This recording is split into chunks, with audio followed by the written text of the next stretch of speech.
There is a photograph, sepia-toned, almost brittle with time, of Consuelo Vanderbilt standing on the steps of Blenheim Palace. The light is thin, English, diffused by a sky that never quite commits to brightness.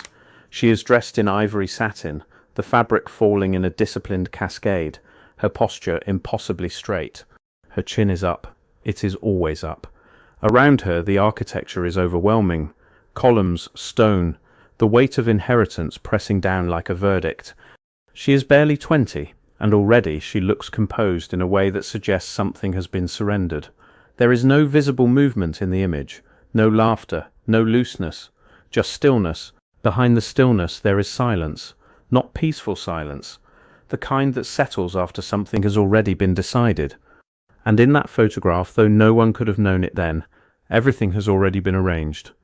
The world remembers Consuelo Vanderbilt as a triumph of the Gilded Age, a transatlantic success story, the beautiful American heiress who became a duchess, the woman who bridged continents, who carried the Vanderbilt fortune into the ancient halls of British aristocracy.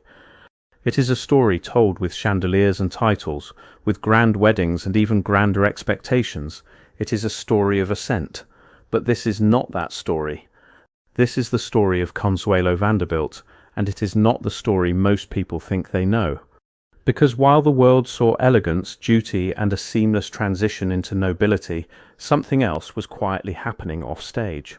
Something more private, more fragile, more human. She had her chin up, but the important things stayed inside. Before she was a duchess, before she was a symbol, before she was anything the world would recognize, she was a daughter in a house where love was conditional and ambition was absolute. Her mother, Alva Vanderbilt, was not simply a parent, she was an architect, a strategist, a woman who believed deeply in the power of position and in the necessity of securing it at any cost. Alva had fought her own battles for acceptance in the rigid society of New York's elite. She had stormed the gates of the 400 with persistence and spectacle. She had built a chateau on Fifth Avenue, thrown a costume ball that forced Caroline Astor to acknowledge her existence.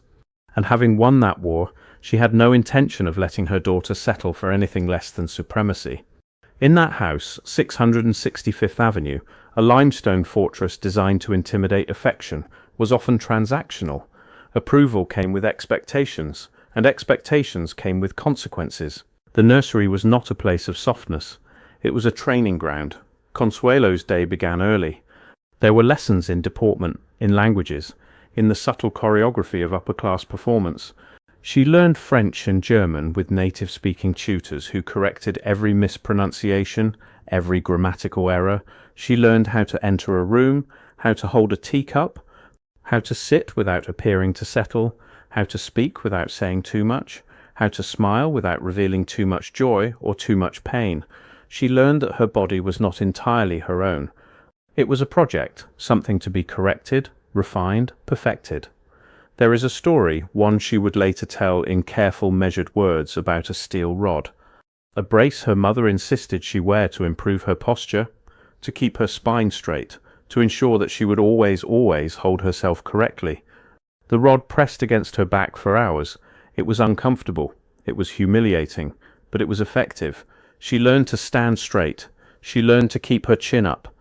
Alva supervised everything. What Consuelo wore, what she ate, whom she spoke to, where she went. The curriculum was exacting, the expectations unrelenting. There were music lessons, piano, voice. Though Consuelo showed little natural inclination, it did not matter. A woman of her position was expected to possess certain accomplishments. There were etiquette lessons that covered everything from table settings to the proper way to acknowledge royalty. There were fittings for clothes that grew increasingly elaborate as she entered adolescence. Consuelo became a mannequin for her mother's vision, dressed and positioned to maximum effect. Privacy was a form of protection, but it was also a form of isolation. Consuelo learned early that composure was currency, that emotion, if displayed too freely, could be used against you, that the self was something to be managed, not expressed, that vulnerability was a liability in a world where perception governed everything. She was, in many ways, essentially on her own emotionally. Her father, William Kissam Vanderbilt, was distant in a quieter way, present but not intervening, observing but not resisting. He was a man who had learned his own lessons about the costs of family expectation. He had inherited a fortune and the pressure that came with it. He moved through his life with a kind of exhausted compliance, as though he too had stopped asking whether there might be another way. He provided, he attended the necessary functions, he signed the checks that funded Alva's social campaigns, but he did not engage. Not really. He did not protect her from Alva's ambitions. Perhaps he did not know how. Perhaps he did not think it was possible.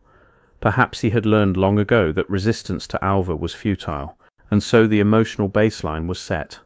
A life where duty would outweigh desire, where obedience would be mistaken for strength, and where the important things, the fears, the longings, the quiet rebellions would stay inside. But there were moments, small ones, moments when something else tried to surface. There was a young man, Winthrop Rutherford, handsome, charming, American. He was from an old family, respectable by any reasonable standard, but he was not titled. He was not part of Alva's grand design. He was not a duke or an earl or a baron. He was simply a man, but Consuelo cared for him, perhaps more than cared. Perhaps in that brief window of her late adolescence, she imagined a different future, a smaller one, a chosen one, a life in New York or Newport, surrounded by people who spoke her language, understood her references, shared her world. It did not matter. Alva intervened, swiftly, decisively. The relationship was ended. The possibility was closed.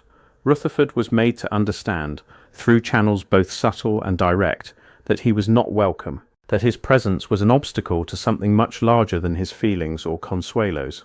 And Consuelo, trained in obedience, trained in the suppression of her own desires, accepted it, or appeared to. Inside, something was breaking, or perhaps something was already broken, and she was only now becoming aware of it. But what does a child raised like that grow into? By the time Consuelo Vanderbilt entered public life, her role had already been written. The performance that public life requires is often mistaken for identity, and Consuelo performed it flawlessly. She had been prepared for this. Every lesson, every correction, every hour with the steel rod pressing against her spine, it had all been building toward a single objective, marriage, not just any marriage, a marriage that would elevate the Vanderbilt name beyond the commercial taint of railroads and industry, a marriage into European aristocracy. The target was identified, Charles Spencer Churchill, 9th Duke of Marlborough. He was young, he was titled, and he was desperate.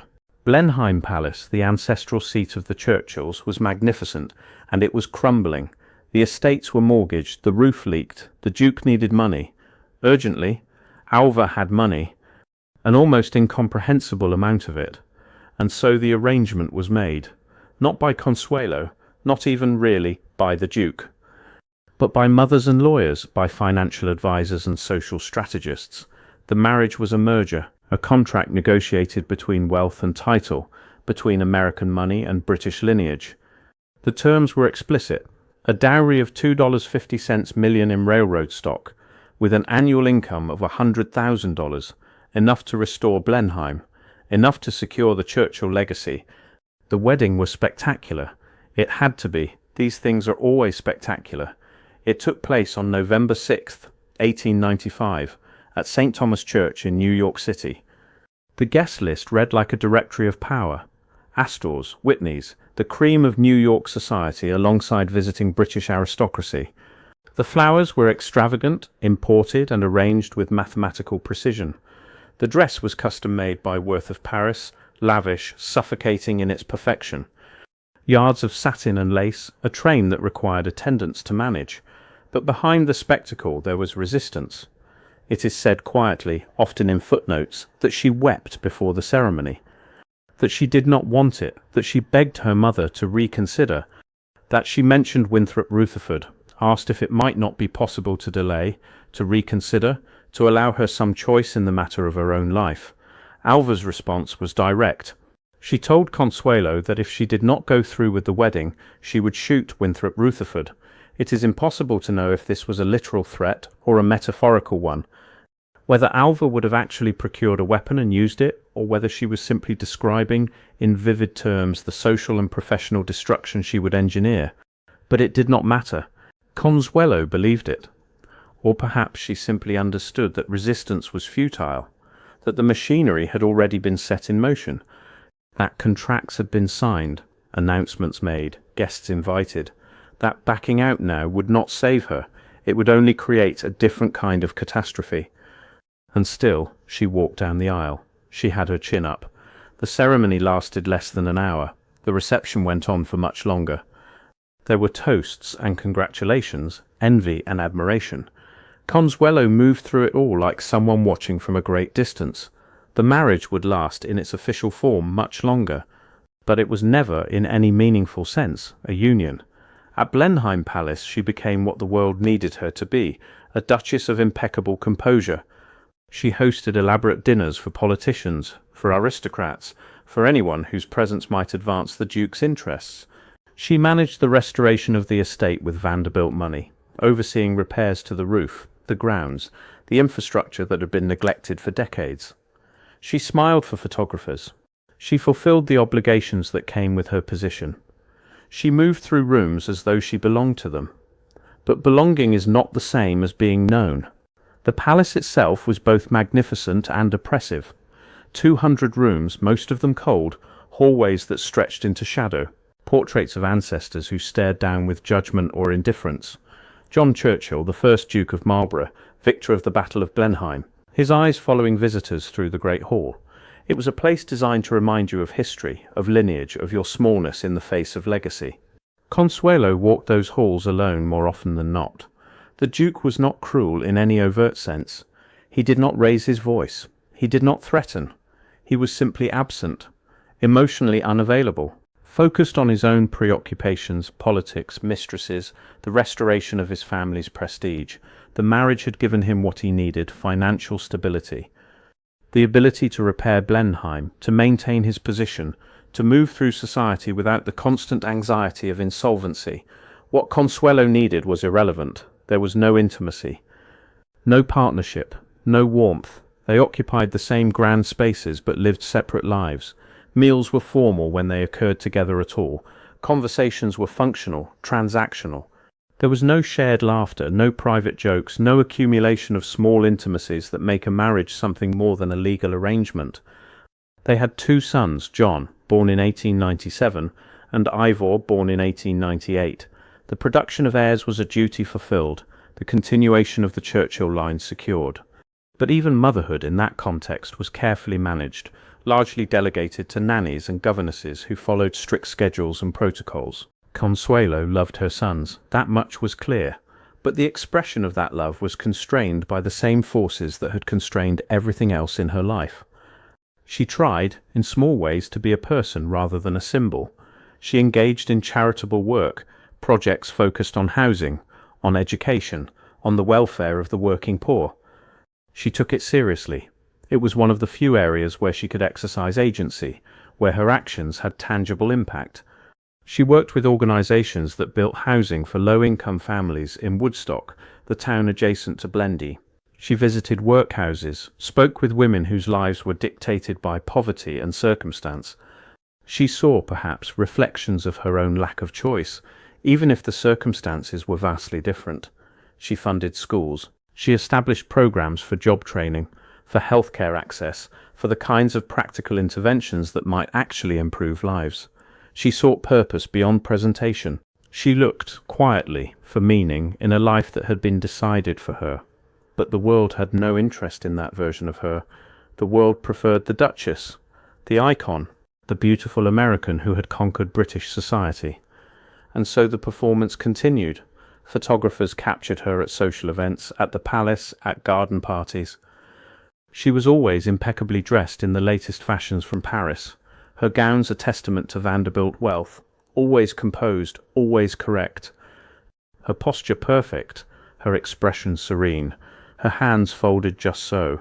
The newspapers praised her. They called her graceful, dignified, a credit to both nations.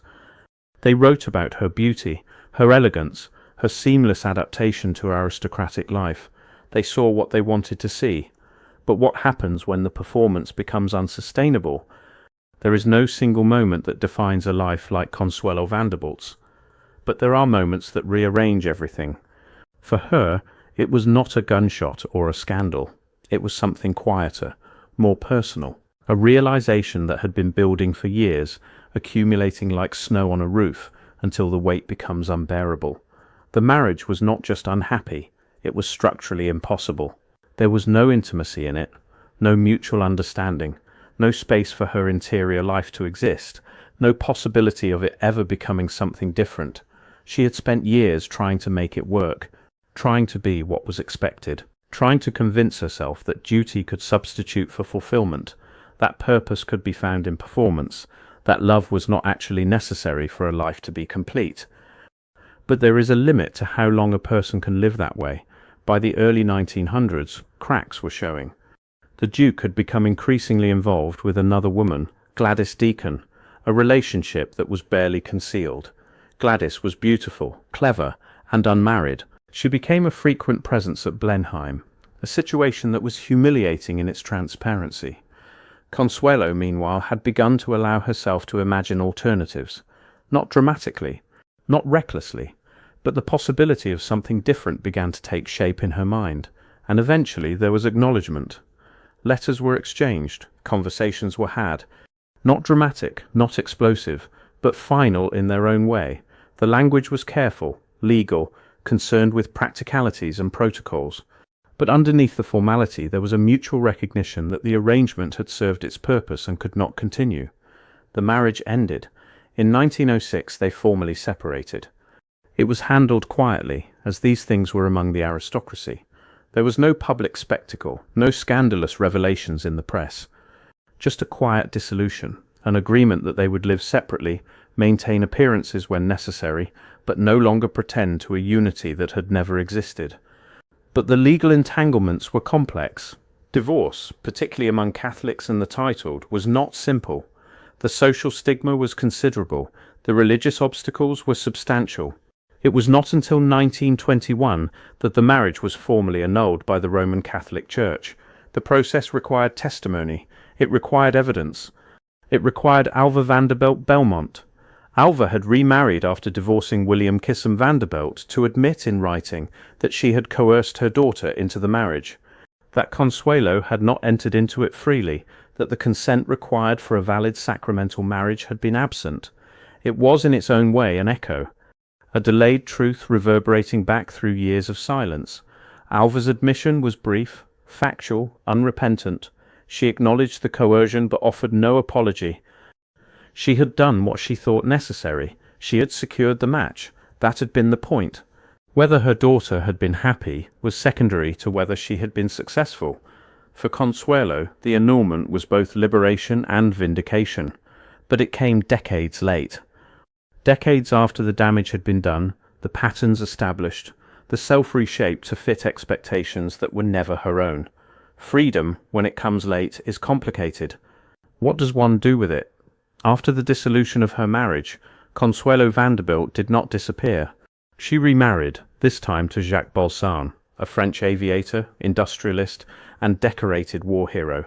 The wedding took place in 1921, shortly after the annulment was finalized. Jacques was different. He was kind. He was steady. He had his own fortune, his own achievements, his own identity. He did not need her money, or her name, or her connections. He simply wanted her company. There was, at last, a measure of personal choice. They lived in France, primarily at Jacques' chateau, Luceau, near the border with Spain. It was grand but not oppressive, elegant but not intimidating. There were gardens that stretched toward mountains. There was light, Mediterranean light, so different from the thin, uncertain light of England. There was a sense of ease that had been absent from Blenheim. And yet the long accumulation of pressures does not simply dissolve. She had spent years living as a symbol, years suppressing instinct in favor of obligation, years perfecting composure, learning to keep her expression neutral, her posture correct, her emotions contained.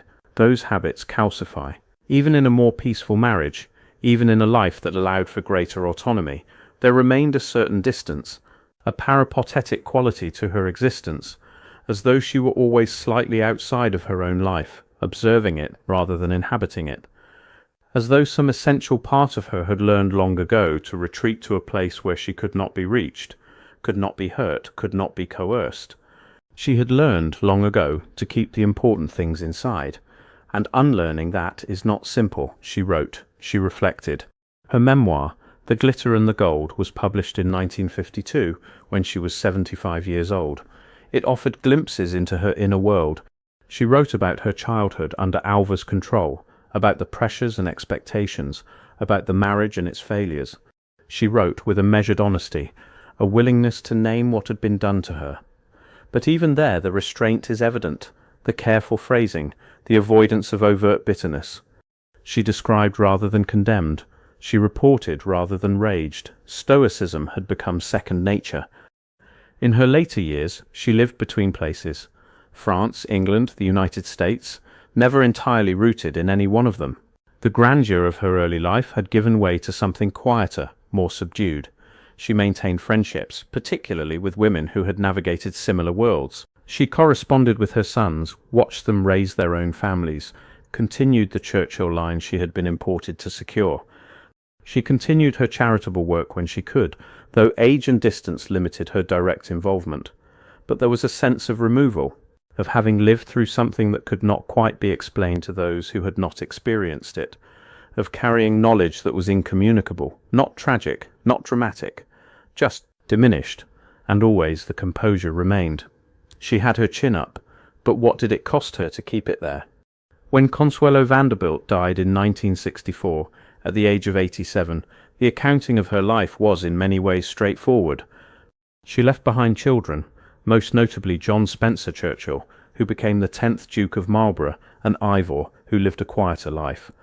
Her lineage continued to occupy the very spaces she had once entered as an outsider.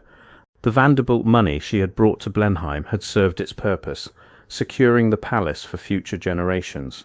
She left behind a memoir, a controlled narrative of an improbable life. It became a record, a testimony, a way of ensuring that her version of the story would exist alongside the myths. She left behind associations with some of the most prominent families of her time, connections that map neatly onto history books and genealogies. She left behind Blenheim Palace, though not in the way people imagine, not as a place she belonged to, but as a place she once inhabited. The palace still stands, of course. It is a UNESCO World Heritage Site now. Tourists walk through it, admiring the architecture, the art, the history. They see the grandeur. They do not see the isolation. And she left behind an image, the image of a young woman in ivory satin, standing very still, her chin lifted, her expression composed. It is easy, looking back, to see her life as a success, to measure it in titles and estates, in marriages and alliances. But underneath that public story, there was another one, a quieter one, a more difficult one. A story about a girl who learned early that her life was not entirely her own, a woman who fulfilled expectations she did not choose, a person who carried herself with dignity, even when dignity was all she had left. She had her chin up, and the important things stayed inside. There is something achingly familiar about Consuelo Vanderbilt's story, not because most of us will ever be duchesses or heiresses, but because most of us understand what it means to perform, to meet expectations, to suppress the parts of ourselves that do not fit the narrative others have written for us. Her story is extreme in its circumstances, the wealth, the titles, the palaces, but it is universal in its emotional architecture. It is the story of what happens when we are not allowed to choose, when we are told, implicitly or explicitly, that our desires are secondary to duty, when we learn that love is conditional, that approval must be earned, that safety lies in compliance. It is the story of a life spent with the chin up and the heart closed, and it asks a question that lingers long after the photographs fade. What might she have been if she had been allowed to choose? What kind of life might she have built if the steel rod had never pressed against her spine, if the lessons in obedience had never calcified into permanent posture? What might any of us be? If you enjoyed this video, please like and subscribe to our channel so you never miss out on more fascinating stories.